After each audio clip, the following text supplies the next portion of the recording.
모든 게임이나 축구나 이런 경기는 전후반 연장전이 끝나기 마지막 10분이 매우 중요합니다. 거기서 방심하면 지죠. 그리고 떠나가서 이 야구 같은 경우에도 9회가 중요합니다. 그래서 가장 돈을 많이 받는 선수가 9회 말에 나와서 한 회를 제대로 막아주는 마무리 투수.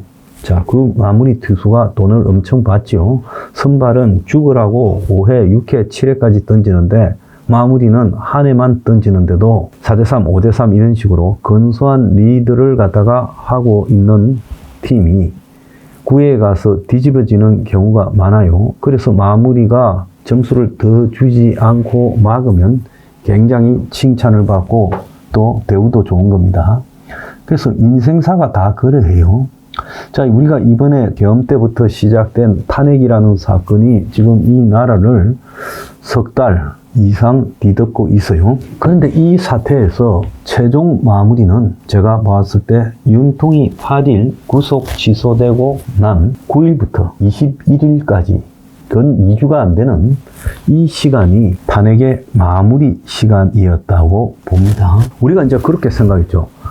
윤통이 열심히 싸우다가 설사 탄핵 인용이 돼도 보수의 투쟁 동력이 유지되고 있으면 이재명이가 설사 조기 대선에서 승리에 집권한다 하더라도 이재명의 정권 유지가 쉽지 않을 거다. 그래서 결국은 윤통을 사면시켜 줄 수밖에 없을 거다. 보수의 이 저항에 밀려서요. 이렇게 생각을 했죠. 자, 그런데 지금 되어가는 걸 보면 윤통이 그 길보다 다른 길을 선택한 것 같다는 겁니다. 자, 이번 마지막 주에 가장 중요한 부분은 뭐겠습니까? 헌재와 결탁한 좌파들의 주장은 탄핵 남발이 아니다. 그래서 윤통이 주장하는 탄핵 남발 때문에 계엄을 했다라는 이 주장이 거짓말이다.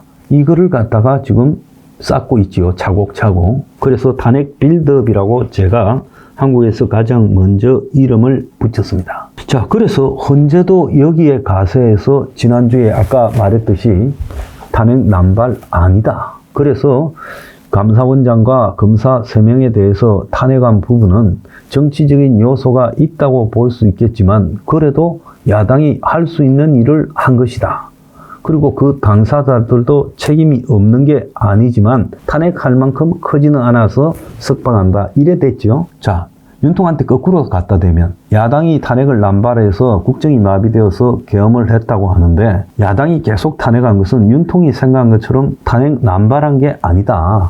그들이 비록 윤통을 조기에 끌어내리고 싶은 정치적인 그런 야욕이 있다 하더라도 야당이 탄핵을 할 때는 그만한 사유가 있었고 또 법에 정해진 원칙에 따라 탄핵을 했다. 그리고 이제 윤통이 계엄을 한 부분에는 그것은 앞에 사람들 기각과는 반대로 계엄이라는 것은 탄핵을 인용할 만한 충분한 사유가 있는 행위였다.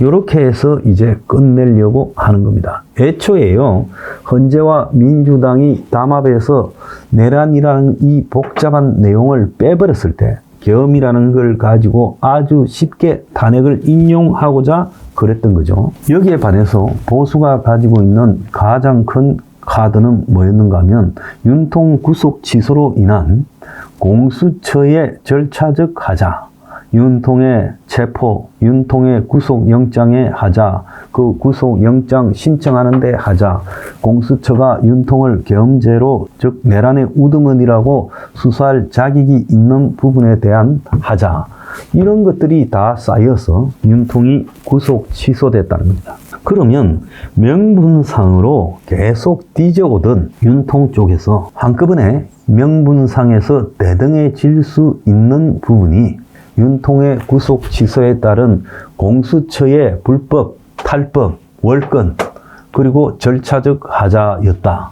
이걸 내세워서 결국은 변론을 재개하도록 하고 변론을 재개하지 않으면 윤통부터 국민의힘까지 모두가 하나 되어 애국 시민들과 거리에서 싸우게 되었더라면 아마 헌재가요, 이 일을 쉽게 탄핵시키기가 어려웠을 거고 또 시간을 변론 재개에 대한 논란 때문에 더 끌어가면 이재명의 재판보다 더 늦게 탄핵 선고가 이루어질 수 있었겠죠. 3월 말이나 4월 초에요.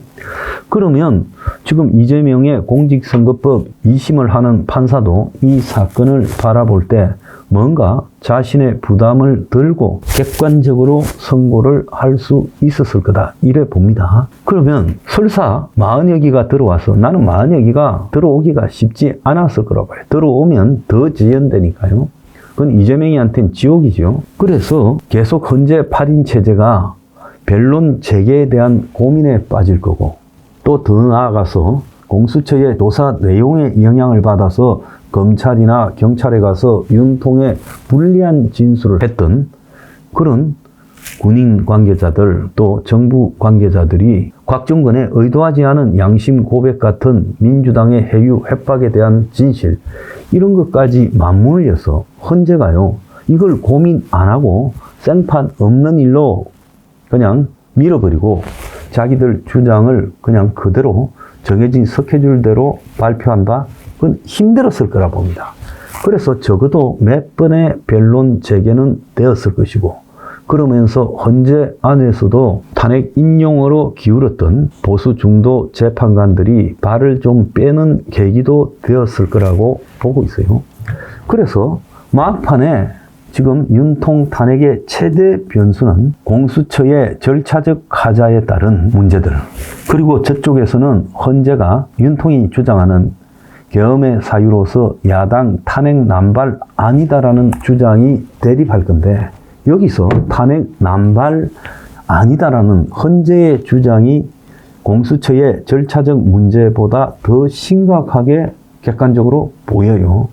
그러면 헌재가 굉장한 혼란에 빠졌을 건데 왜 윤통은 이 모든 기회를 마다하고 그리고 침묵을 지키고 윤통을 만나고 온 변호사들과 국힘 수뇌부도 침묵을 지키고 이제 소수만 싸우고 있는 이런 형국으로 가게 되었는가. 거기에는 저는 분명히 윤통의 탄핵 인용과 그리고 조기 대선과 이재명의 사법 처리와 그리고 더 나아가서 윤통이 앞으로 맞이하게 될 형사처벌 그리고 김건희의 형사처벌이 통으로 일종의 딜 대상이 되어져서 서로 간에 적당히 정리가 되지 않고는 있을 수 없는 일이다. 지금 윤통의 생각과 다르게 당이 국민 피로감 운운하면서 투쟁에 나서지 않고 쌍권이 승복하겠다고 이야기하고 데모나 윤통 석방 탄원에 참가하지 마라 이러고 김대식이 같은 괴소리를 하는 작자가 나오고 그러겠습니까? 아니지요. 전부 그렇게 하는 것은 윤통의 생각이 달라졌다는 걸 확인했기 때문에 이렇게 하는 거예요. 변호사들이요. 자기들도 이번에 뭔가를 갖다가 이 변호에 참여해서 얻을 건데 마지막에 변론을 포기해버렸지 않습니까? 요즘 윤통 변호사들 존재감이나 있어요? 이거요. 상식적으로 지금 설명이 안 되는 일이다. 그런데 국민이요. 이렇게 딜 쳤다라는 걸 알게 되면 나중에 이게 나라 꼬라지가 어떻게 되겠습니까? 나는요. 이제 노골적으로 둘이 딜 쳤다고 이런 주장을 할 수밖에 없어요. 왜? 내 머리로는 해석이 안 되고 솔직히 나만 그런 게 아니라 지금 보수의 수많은 사람들이 마지막에 왜 이런가에 대해 지금 답이 안 나오는 거예요. 자, 죽으라고 싸우라고 선동할 때는 언제고 이제 와가지고 다 엎드려 있자 지랄하고 자빠졌어요.